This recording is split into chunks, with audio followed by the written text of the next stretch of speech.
talking about this whistling. It's a funny story. And I went to the Amalfi Coast to propose to Lucy.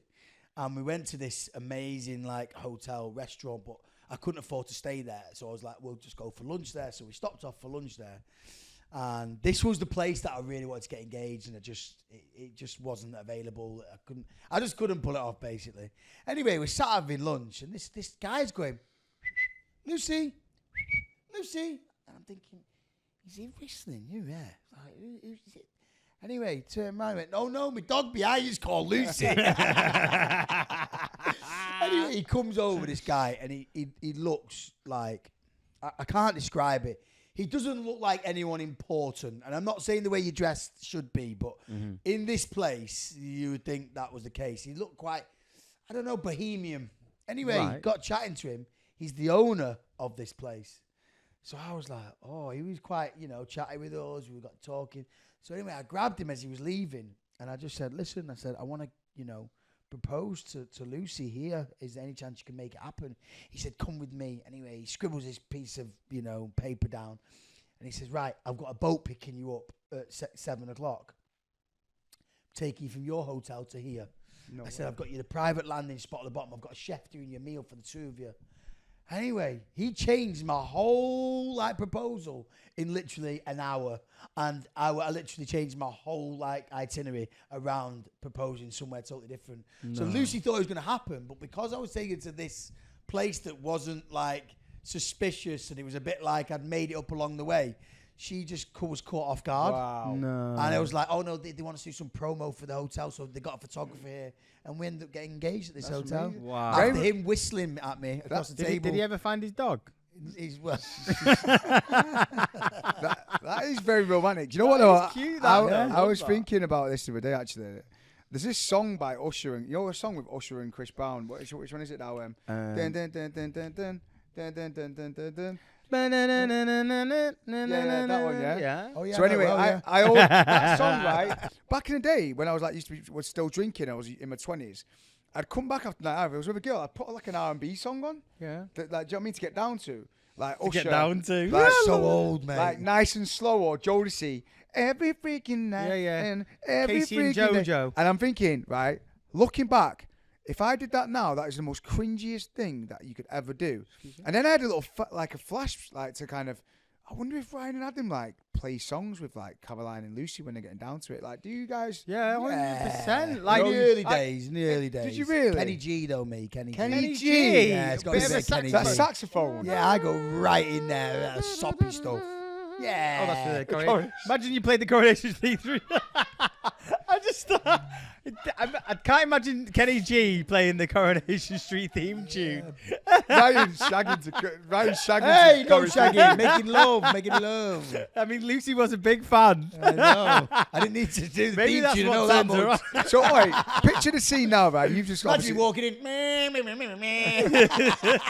Come on, baby. Dressed as Jason. So, Ryan, picture the scene now. You're having a romantic night with Lucy, and I can't imagine her being okay with this, but you basically set up a nice little candle and everything else, and you put this R&B song. I think Lucy would look at you in disgust.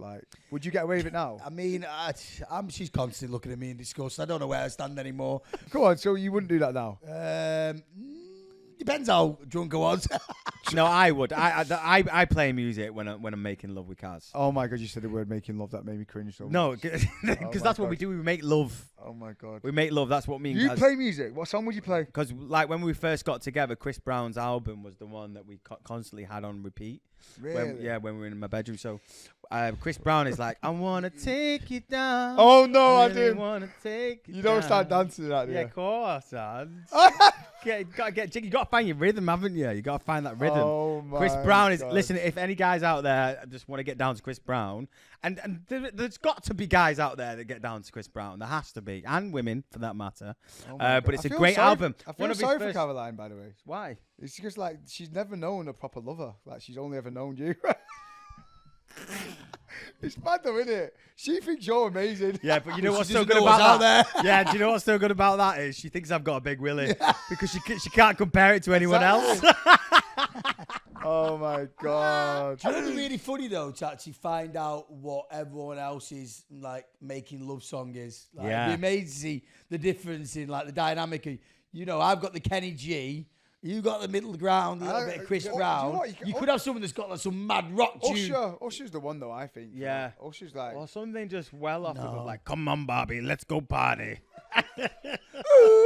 Oh, honestly. Hi, Ken. That's just taking me back, right? So I was seeing this girl once, and I'm not really into all this. I know a lot of people are, but there was one time I came back from Ireland. I was with you boys. We did a PA in Ireland. I came back and she had the keys to my apartment. And I opened up the door, and she was literally dressed head to toe in this sexy lingerie and like a long cloak, and had a glass of red wine in her hand. And she opened the door, no word of a lie. I just went, I couldn't help it. I just went, No, you didn't. No, Can't you didn't. do that, bro. Oh my God! Imagine the poor girl. She, honestly, I could not stop laughing. It must have been a nervous laugh. Oh. And she just looked at me. She went, "Are you laughing?" And I Oh was my like, God! And I was like, "Oh my God!" So then I had to kind of follow through with it and like obviously just like go with it and everything else. But I don't know what it was, man. It was just like I'm not about that. Really, this is where we are so different. No, I don't know. I don't know if it's just like.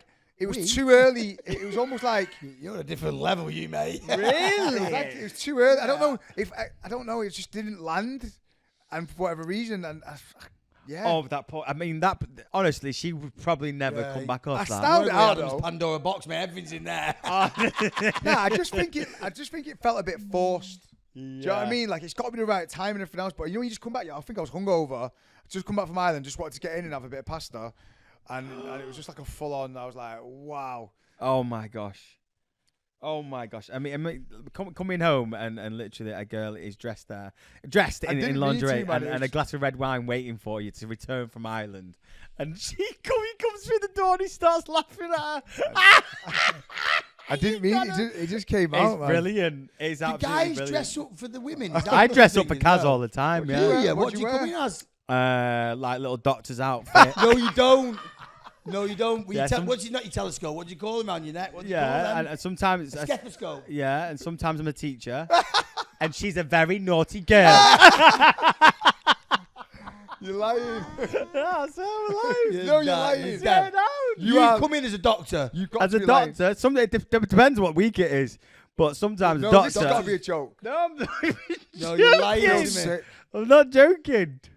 I'll you know what? For one of the podcasts, I'll dress in one of the outfits. Okay, and for this week, that is the end of the Thomas Bros podcast. Oh, I was telling Harvey a funny story. I don't know if Adam's going to like this, but you know we used to wind you up all the time. There's always one guy who used to always be in like. No. Can we not? No. Can I say it? What? It's funny. What? Go on then. I told Harvey about it. He thought it was funny. Amazing. Yeah. Everyone thinks it's funny. Oh, so we can tell a story. So basically, no, because I'm going to link it to the stag do. No, there's no. You know the funny story we got Spellback to send the video in. Can we not do that? It's funny. Tell the story. Oh, is it a nerve? It's good It's if it's not a a nerve. It's good if it. No, so there's always a guy that we always used to wind Adam up and say Caroline had a thing with, didn't we? This Danny Welbeck, who's obviously he's a big footballer.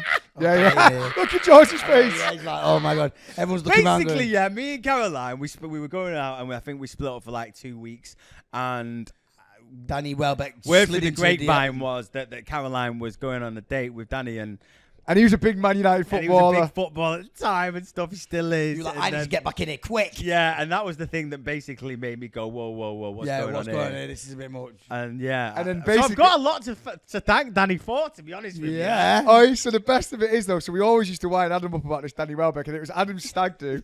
And then basically we reached out because I knew Danny from obviously the partying days, and we got Danny Welbeck to send a video in to Adam on his stag do. What did we say? What did we say? We wanted him to say it could have been me having a joke, but he wouldn't do it. But how much of a good sport was it? What did he even say? What did he say, I Adam? can't remember now. But I did not see it coming. The fact on my stag do, and I've got a message from Danny Wells. But bearing in mind, he probably doesn't even know this, but this is like a running joke that has been going on for years within our little friendship group, hasn't it? But what a legend he is, because I remember sending that message to him, Yeah. and he could have gone, nah, keep me out of it. I went, bro, please, this will make the stag do. And I sent him a message, please, can you send us a personalised video to Adam? And he did, and it went down in history. I don't know where Adam wasn't even there, but we actually saw him me and Caroline in Portugal, and he was on a table, and I felt really awkward because Caroline was chatting to Danny. I was like, oh, this is a bit. Yeah, apparently they're just friends. No, we just blew it up over the years. Hey, remember Brad Howard? Brad Howard, our mate, he used to always be sniffing around Caroline. I mean, there's a few who've been sniffing around Caroline. Really? Yeah. I had to have a word with Ryan at one point. Yeah. Definitely not, mate. Definitely not.